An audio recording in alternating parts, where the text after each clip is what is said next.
LSU looks like the #1 football team in the country, but the AP poll doesn't seem to agree. Then the Big 12 hosts our matchup of the week, and Notre Dame is still ranked. All of that and a whole lot more right here on College Football Kickoff.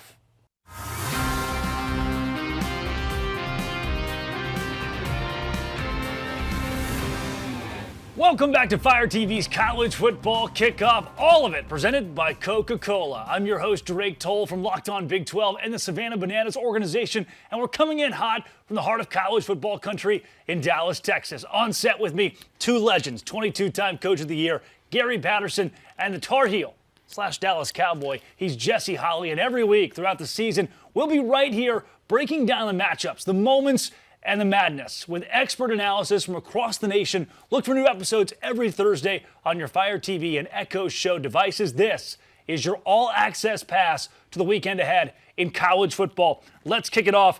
Jesse, Notre Dame's still ranked. Yeah.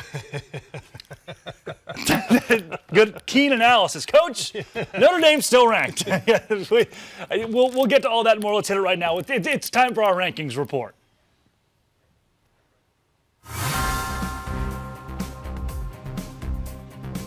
We'll bury the lead for a second and let you guys collect your thoughts on that one because it is. And Coach, you spoke off camera. I know you'll get into it about how Notre Dame has played the toughest schedule in the country, and maybe they still deserve a number by their name. But first, welcome to the show, Vanderbilt. We talked about Jerry Kill, Coach Patterson, week 1, and how the Vanderbilt Commodores are a team to watch for. Well, yeah, I think both Vanderbilt and Georgia Tech fall into that category that the average college football fan loves to watch because they play the game the way it's supposed to be played. Yeah. And then, Jesse, USF was our highlight last week. We talked about whether or not they could upset Miami. They did not, but they still have a couple ranked wins to their names. Did they deserve to drop out altogether? Yeah, you do, because, at 12 o'clock, the glass slipper sometimes falls off. And for USF, you win and you advance. When you lose, you kind of go back to purgatory a little bit. You have to build yourself back up again. That's the problem when you don't have that cachet behind you, like maybe a Notre Dame. I mentioned earlier LSU, in my opinion, is #1 in the country. The AP poll has them at #3. Coach, I would like to know, for the first time this season on College Football Kickoff, your top 5. Well, I believe with the now 12-team playoff that I think it becomes fluid. So my top 5 would be LSU #1. Go Tigers. Okay. Miami, watch them play. They look bigger and faster than Alabama. Georgia, and then Ohio State and Penn State. Still, anybody that's in the top 5 are great, right? It doesn't matter what the order is, but I think every week we're going to kind of look and see who you play and how we rank you. Then there's the looker. There's the lookers. I like that. Yeah. The lookers or the lurkers. Or the lurkers. But at the end of the day, you have Florida State, which we know how they looked, Oregon, A&M, Tennessee, and Ole Miss. I think all 5 are right there on the border of showing they have some athletic ability and could be that next team to break in. Let's take a look at the rest of that 11 through 25 in the AP poll this week. We'll get to Utah and Texas Tech at 16 and 17, who will square off in Salt Lake City this week. Let's go back to Georgia Tech, though. Jesse, that team out of the ACC looked really good. Knocked Clemson out of the top 25 altogether. Yeah, what you have there is you have a quarterback in Haynes King who is a dual-threat quarterback who can run the football, and they give him an opportunity a lot. He can pass the football, but they're just a gritty, tough football team, and they make you play every blade of grass each game. And if they can get that game into the fourth quarter, to the second half, they have an opportunity to win those games. Coach, Texas A&M. I think they woke everybody up a little bit by the way they played, especially the wide receiver had over 200 yards receiving. They played on defense. They went on the road. Like I said, I put them in one of my lurker category teams. So I think what you need to understand is they're here to stay. Notre Dame, 0-2, and the first 0-2 ranked team since 1988. It's much more advantageous to lose 2 at the beginning of the season than it is the end. If they were 10-0 and lost 2 straight, maybe they drop out of that top 12 for the college football playoff. Jesse, they can win 10 in a row and still probably be a college football playoff team. Yeah, and this is the give and take of the college football game, right? Because most of the time you want to say, all right, who are you playing? And with Notre Dame sitting outside of a conference, they don't really have that other backing of being in the Big Ten or being in the SEC. So when they lose these games early, they set their schedule up to where they can win these easy games later on. I don't know that's always fair, but I always talk about teams like Notre Dame. They bring the TV money with them. They bring a fan base that can travel with them. So a lot of times when it comes to that college football playoffs, you want to have a team like Notre Dame in there. Coach, if you're 10-2 and your 2 losses are against the top 10, that's still pretty good. Well, yeah, the 2 teams they play, for them to do it, have to be able to make sure that they play well here during the whole season, because if they drop out, then it'll hurt Notre Dame. But that's the positive and the negative of being an independent. You got to play that. You got to play the board. We have a top 20 matchup out of the Big 12 this week. It is our game of the week here for college football kickoff. Texas Tech and Utah. Let's do it. The game of the week. The game of the week here on College Football Kickoff is presented by Coca-Cola. He's got the only tuxedo in Lubbock, Casey Cowan of Locked On Texas Tech, and you could use a hat for that. JT Wistrcill of Locked On Utes. Casey, it's our game of the week because it's a top 20 matchup, not just in the Big 12, but with the entire country looking at a 10 a.m. local time kick. Does that factor into this game? A night game in Salt Lake would be very different. Yeah, no question. We were not upset to hear that news, obviously, in Lubbock, and great to be with you guys. Thanks for having me. The kickoff time does not make the team, so if you're counting on kickoff times to get you through a season, you're not going to wind up where you want to be. But we've heard a lot about that home environment for Utah, and an all-day opportunity to get lathered up, we know very well in Lubbock, is advantageous to the home team. So, yeah, I'm not mad at some breakfast football. JT, the schedule hasn't been daunting for either of these teams yet, but for Utah, 8th in points per game allowed, 13th in yards per game allowed. This defense is elite. The defense absolutely is elite. They have the nation's sack leader right now, John Henry Daly, coming off the edge. Secondary that's loaded with talent as well, too. It's a top 10 defense, as you mentioned, Drake. They've been really fun to watch so far this season. And I know they're excited to play a legit team as well, have a chance to make a statement with the nation watching. Big noon kickoff there. Fox there as well. It's just going to be an awesome opportunity for this Utah team and the Big 12 as a whole, as they are your guys' game of the week, too. Casey, Baron Morton just threw another touchdown pass. Is that the difference in this game? No, I don't think so. I'd flip to the other side of the line of scrimmage for Texas Tech defensively and their ability to try to contain or limit, obviously, what Utah is able to do so well on the ground, starting with their quarterback. And that's really where the test comes, I think, for Texas Tech to find out if you truly have renovated into a different type of program. Can you compete in the trenches? That story can play out as well, I think, with Tech's offensive line and protecting Baron Morton and maybe taking advantage of what some perceive as a matchup in favor of Texas Tech as it relates to some passing game and skill position players and that Utah secondary. I don't know, but to me, the focus is all about what we feel like is a remodeled Texas Tech defensive front, and they're facing obviously a ground game for Utah that's going to give us by far the best opportunity to measure that progress. JT, same question for you, but we flip it. Is Devin Dampier the X factor? Then give me a final score prediction. I think he is. I think you look at what he's been able to do so far this season, you have to be impressed. Last season at New Mexico, he had 1,000 yards rushing and 2,500 yards passing. Just a tremendous highlight player. He was the only quarterback with those numbers. I think he's going to have a day for Utah here. Morton as well, in his 3 games he's played, the last few on the road against top 25 teams, he's thrown 5 interceptions in those games. So an opportunity for Utah to get after it. I think they do. I think Utah wins a fantastic game, in part because of Devin Dampier's performance. 28-27. I'll roll with the home team, the Utah Utes. Casey, that is a Texas Tech cover, but a loss in JT's playbook. What's the final score if we ask you?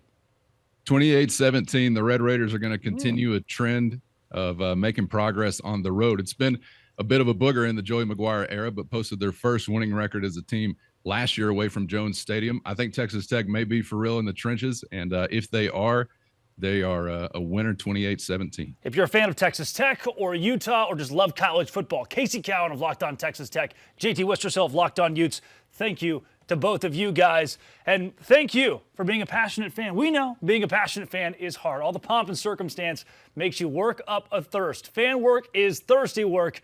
Enjoy a refreshing Coca-Cola. Let's go a little more in depth here. Jesse, if you look at the numbers for this game, this is, even on paper, one of the best matchups you'll get maybe in the country early in the season. No, absolutely. And I marked this game, the unstoppable force meets the immovable object, because you look at what Texas Tech done. Now, granted, They haven't played the greatest of competitions to start this season, but averaging 58 points a game, 600 yards of total offense per game. But on the other side, Coach, Utah, 8.3 points a game, only giving up 224 yards a game. Something has to give in this football game to see who's going to win it. Yeah, I think you'll see that's exactly the way it's going to go with either offense and both defenses. And, Tech, to become a top 10 football team, has to be able to start playing defense. They've always had offenses, and Utah has always had great defenses, and now they have a quarterback to go along with it. I think it may be that both teams make a statement, but I think it's going to be a game that people are not used to. It took Texas Tech too long to come on defensively last year. By the end of the season, they were able to. And Jesse, if defense is the name of the game here, that is something that, again, this is a matchup I point to in the modern Big 12. It's not what we saw in 2016 where teams were putting up 70 points. In this year's Big 12, defense is really so key. No, it's absolutely key. And, my grandmother used to say, you want to know where a man's heart is, look where he put his money at. Yeah. And the Texas Tech Red Raiders have put a lot of money in the transfer portal and bringing in the defensive front, some quarterbacks, because they wanted to solidify that interior of the defense. And they're going to need it because Dan Pierre, he's a very mobile quarterback. He will break containment. There'll need to be assignment alignment sound, Coach. You understand this for defensively. Stay in your rush lanes. Don't get too far up the field because Dan Pierre will tuck the ball and run. Well, yeah, that's been always the sore spot for Texas Tech is they've always been embarrassed about their defense. They've always, with every coach they've ever had, they've been able to move the ball and score points. So if they want to be a national powerhouse, defense is where they had to start talking. It's Devin Dampier against the Lubbock kid, Baron Morton, in a huge quarterback battle. And another quarterback battle going on across the country that we have our eyes on. Number 22, Auburn, at number 11, Oklahoma. This is our can't-miss matchup. It is number 22 on the road against number 11, and this is the expert on all things Tigers. Auburn at Oklahoma. He's from Locked On Auburn, Zach Blackerby. Zach, if the statement is Auburn blows out Oklahoma on the road, can you qualify it? Maybe. If Jackson Arnold puts it all together and Oklahoma chooses to sell out to stop the run, Auburn's a good running team so far this season. And Cam Coleman and Eric Singleton and Malcolm Simmons and Horatio Fields, arguably one of the best two receiving rooms in all of college football. If they break free, I think that's what happens. If you tie both of Jackson Arnold's arms behind his back, he still beats the Baylor Bears. But does he beat the Oklahoma Sooners, who he used to play for, by the way? Don't know if you knew that. Yeah. That's been brought up a few times this week. No, I think he's going to have to run the football for sure. He's an effective runner. That's how Oklahoma beat Alabama last year with Jackson Arnold under center. He's an effective runner. The big question is, can he consistently make those right decisions? Can he take care of the football? And can he get the ball to the wide receivers? He has so far this season, but obviously in Norman, much tougher test than it is against the Baylor Bears. No one else seems to be able to do this, and that's stop John Mateer. How does Auburn find the key to that on Saturday? Yeah, Michigan slowed them down. They were able to get pressure, and I think Auburn's going to be able to get pressure sending just a few. Kieron Crawford, I think, has been very impressive so far this season, and then Keldrick Falk, he's going to be a top 10 pick in this year's draft for a reason. Can those guys consistently get pressure and contain John Mateer? I think they're up for the task. Will it be enough? We'll see. Auburn's defensive backfield has been spotty at best. They were kind of seen as being a strength going into the season. They've got to put it together, or DJ Durkin's defense is going to be in trouble. Quickly look into the crystal ball, Zach. Give me a final score. 27-24 somebody. I'm feeling good about the Tigers right now, so give me Auburn in a close one. But, yeah, this is anybody's ball game. For all things Auburn, Zach Blackerby of Locked On Auburn. Thanks so much, Zach. Yeah, absolutely. Coach, Zach just mentioned it. He said that the defensive backfield for Auburn has been spotty, questionable. For Oklahoma, on the other hand, they held Bryce Underwood to 9 for 24 in their win against Michigan. The OU defense, to me, is the X factor. Well, the head coach calls it for Oklahoma. It's usually you're going to have the emphasis on that, where in Auburn's case, the head coach is the offensive guy. So you would like that, though. Head coach calling the defense, huh? Well, you know what? You control your own destiny, Jesse. You control your own destiny. I think it's I think it matters where the game is going to be played. Again, I think it makes a big difference. I thought it mattered last week for Oklahoma. in that as far as the emotional Can I part ask of you, it. what's the difference in a 2:30 kickoff and a 7 o'clock kickoff? It's the fans. You know, Yeah. they have all day, 2:30, even 11 o'clock or 2:30. Mimosas exist, by the way. 2:30 is fine. There's a, you know, you don't become invisible in those early times, and then by 7 o'clock, everybody's been at their tailgate. They become invisible. The things you hear, I wish I would have wrote down on a dictionary, Drake, all the things, and then all the nickels, dimes, everything that gets thrown at you also before it's all said and done. So, but it's going to be a great ball game, and you know, both teams after last year they're trying to show the world that they're back. Yeah, Jesse, I think the winner of this game gets to squarely be a college football playoff contender. The loser still has big question marks. Yeah, and for me, Alabama, if you going on the road, you got to be able to run the football. You want to be able to I think have you mean that- Auburn. Excuse me, Auburn. Wow. Whoa, No. I know. Scratch that Yeah, one. I know. Whoa. Oh, yeah, excuse me. Auburn, you want to be able to run the football. You want to slow this game down because Mateer is able to have such an explosive offense. You want to slow the game down. You want to make this a very muck-it-up game on the road. Get this game late into the second half of this game. And then once it's close, anything can happen. You hear that? Somewhere deep in the void, it's Lee Sterling. It's time. Yeah. It's time for our lock of the day. Lee, take it away. Thanks, Drake. After a wild week one, it's time for another lock this week. Open it, open it, open it. Lee has the key to the lock of the day. Big game inside the Big Ten Saturday afternoon in Lincoln. It's Michigan battling Nebraska. The Wolverines a short road favorite. Lee, who do you like in this game? So when you match up these two teams as far as talent, 1 through 22, offense and defense, Michigan might have the better pedigree, but a lot more that goes into the game. Year 3 of Nebraska, rebuild here with Matt Rule. And how did he do as a home underdog at Baylor? Well, 5-2 against the spread. He has a quarterback, Dylan Raiola, who I think is going to be playing at the next level. He loves to imitate his idol, Patrick Mahomes. And they finally have an offensive coordinator in Dana Holgorsen. Now, Michigan, also a very talented quarterback, but he's a true freshman, Bryce Underwood. And if you watch their game at Oklahoma, they were throwing early and often underneath. They did not want to stretch the field, did not have success throwing the ball against a decent secondary, who I think Nebraska's might even be better. In fact, the Nebraska defense has held their 3 opponents, Houston Christian, Akron, and Cincinnati, to under 275 yards in all 3 games here. Sharon Moore, head coach from Michigan, will not be coaching this game. Who's taking his place? None other than Biff, Back to the Future Poggi, who used to be at Charlotte here.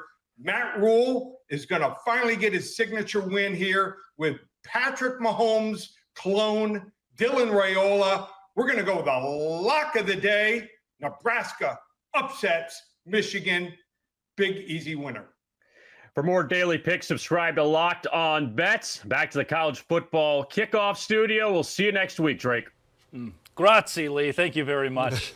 Let's roll into. So I do want to preface this by saying, week 1, we talked Vanderbilt and Jerry Kill on Coach's Corner, and you were spot on. Vanderbilt is now a top 25 team. Looked very impressive, 31-7. So whatever comes out of the mouth of Coach here is going to be the wise sage that you should probably Tell blow. my wife, will you please? Yeah. It is time for our Coach's Corner.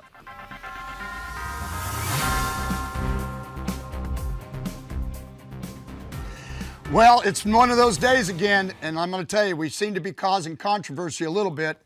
This week, it's rivalry week, and I was part of a bunch. Kansas State, now SMU, Baylor versus TCU. Let me just tell you one thing about rivalry weeks. Hatred, don't like each other, throw the records out, okay? It's personal. Everybody says, and when we get into rivalry week, it would be one of those situations, nobody ever smiled. It's like you don't like the person that you're going across town, and anybody that stays within, like Baylor and SMU of TCU, within an hour, all your players played against each other. They all know how it is. It's one of those games where you said thank you, not congrats. It wasn't about, because they didn't want to have to hear it from the other team for 364 days a week. And just for an example of that, we just wanted to be able to roll just a little bit of a tweet that somebody in our studio, when I was a head coach, kind of pointed out. Drake's Twitter history of Gary Patterson. Yeah, this wasn't the only tweet, Coach. This wasn't the only. Speaking of, we had to keep it PG, Drake. We had to keep it PG. Sometimes your rival's coaches is no longer, and then you throw a tweet out there when you're a sophomore in college. Say, Coach, you've lost a little hair since they drew that chalkboard drawing of you over there. They have, and it's happened here in the last 3 weeks, Drake. So we watched last week. A very good example of a rivalry week game of Pitt, West Virginia. You could tell even on the TV version, how the hatred and all the intensity and all the sound, everything that went with it. It didn't matter that West Virginia had played really badly the week before. Throw out the records, just like I said, and understand what you're getting into, because it's a way of life. It's not a game to those people. To a lot of people, when they play it, it's not a game, it's a way of life. So you got to understand they don't want to have to put up with it for the rest of the year.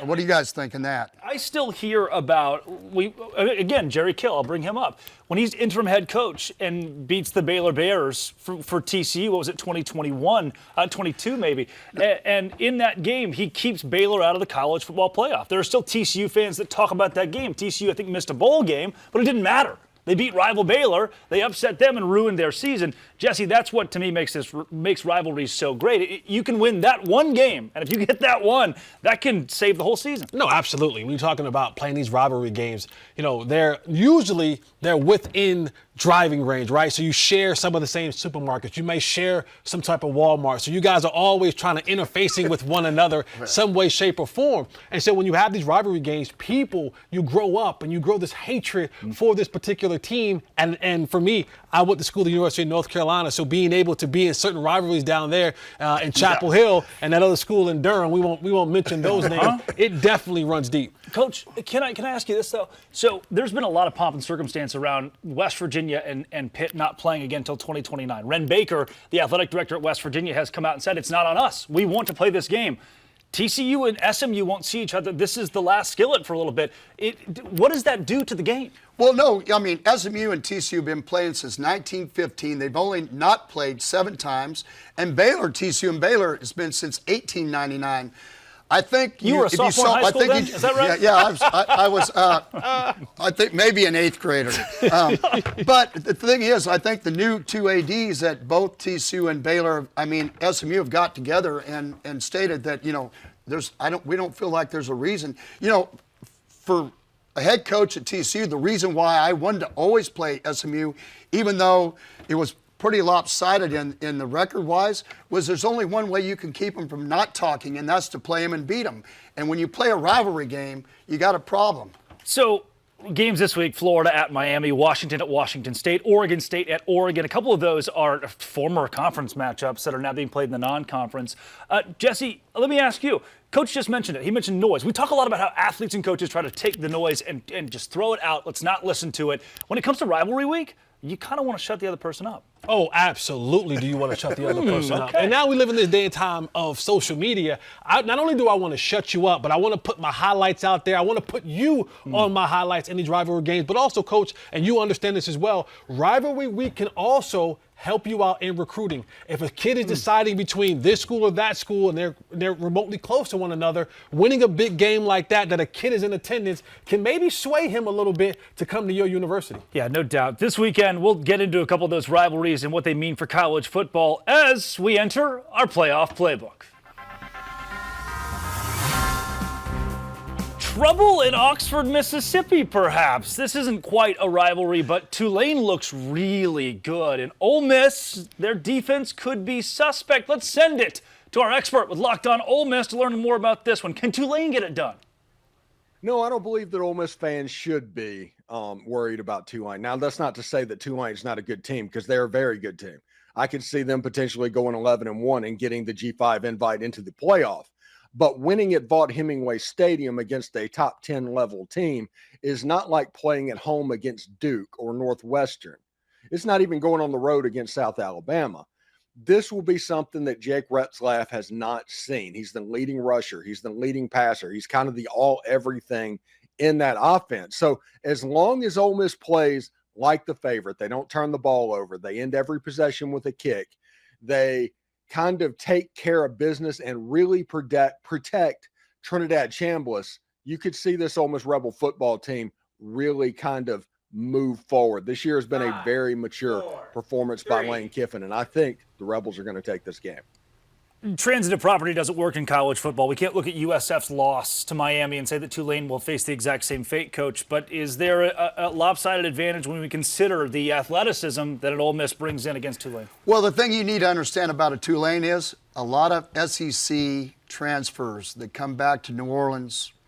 If you look at over the last 5 or 6 years, Tulane went to Oklahoma, I think beat them. I mean, if you look at the games that they've played, their kids are not going to be rattled, or they're not going to be wide-eyed when they go into Oxford. They're going to come in feeling like they can win because a lot of those guys have already played in that stadium already before. Yeah, Jake Retzlaff won 10 games last year as the quarterback for BYU. He's seen big moments, now leads the Tulane Green Wave. Let's go to Illinois and Indiana in the Big Ten.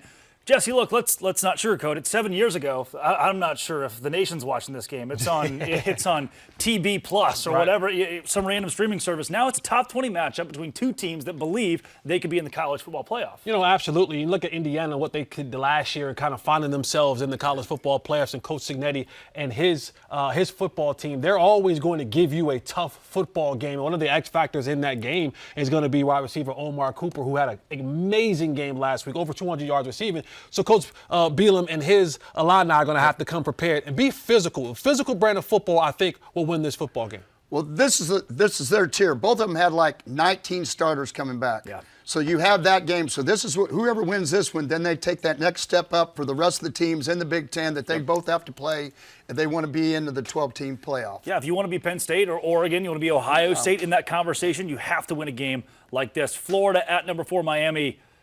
Do we need to talk about Florida? Yes. Okay. Yes, you do. And you still do it because it goes back to that whole interstate rivalry thing. You know, Florida, Miami, same recruiting pool. They're still trying to get a lot of the same players from the same place. The liking for one another is not there. DJ Langway is going to have to play in a superb game to do this. There's still talent there in Florida, but you think Miami will probably be the one to pull this game out. Well, you know, Florida had a big win middle of the year last year, and it saved his job. Yep. I think it's a big game, and just like Jesse said, recruiting is recruiting. It still comes down to the kids there because you can turn a whole season around with a recruiting class and a portal class if you get it done. You just look what Miami's done, what he's done there in the last 2 or 3 years. It's another sellout in Nebraska. Let's take you to Lincoln with Locked On Nebraska. What can the Cornhuskers do for us? Can Nebraska beat Michigan? Yes. It hasn't happened for the Huskers in their past 4 attempts in this series. 2013, the last time the Huskers beat the Wolverines.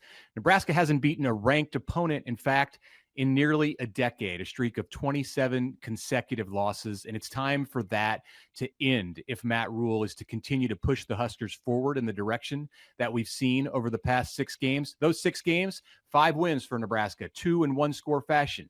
That's been a problem for many years, but Nebraska is not playing the 2023 Michigan team this week. The Huskers showing signs of maturity and growing up as a football team. They have the more experienced quarterback in this matchup in Dylan Raiola. He's playing at a high level. Memorial Stadium will be on fire on Saturday, and it's a difficult environment for freshman QB Bryce Underwood of Michigan in his Big Ten debut. A victory is there for Nebraska to take. Mitch was looking through your soul there. Mitch was really giving it to you. He could read my thoughts, I believe. Coach, Matt Rule is a guy that you coached against, and the question mark for him has been, can he win the big one? That is, we brought that up multiple times. National pundits bring it up multiple times every year when he's in college football. Can he win the big one? Well, I'd go back to on his 3rd season, he's turned the program around. I think the more important question is can he raise Nebraska to that next level to keep taking them where they can play for a conference title? And this would be a big step, playing Michigan at home, get a chance to pull it out, and now all of a sudden people start believing again. Good program, always had good players. I see it possibly happen here. I told you earlier, I'd probably become a Husker fan this week. He made a fortune, Jesse. I don't mean to cut you off, but I do mean to cut you off here because he made a fortune outside of college football, and now his dream is to coach college football. The head coach of the Wolverines, Biff Poggi, this weekend. Yeah. I mean, talk about, a coach that gives you everything that you need. You want to watch just because of him, and he's playing with house money, right? Like, oh, yeah. He literally playing with house money. He's playing with house money. And Michigan, they're still trying to figure out the thing with their head coach being suspended and, coming off, a win 2 years ago. So this is a now place where they can go out there and make a signature win for themselves. Coach, we'll end with this one, South Carolina at number 23, Missouri. If South Carolina wins this game, are they back and is Missouri done? Yeah, well, number one, the quarterback didn't play, got hurt, came out at South Carolina. They're still a really good football team. I still believe that. I think both of them are both teams that you can talk about in the top 25 at any point in time. They're a lot different football team when the quarterback plays. Jesse, you have a leaning in this one? Yeah, I do, and here's why. My good friend. We talk about Beamer ball. My good friend Joe DeCamillis is a special teams coach. They've already taken one back for a touchdown all week. So I'm rooting for my good friend Joe DeCamillis, the special teams coach at South Carolina. So I'm going for the Gamecocks to win this game. There are three phases. We often forget about special teams. Absolutely. This week, that could be the difference.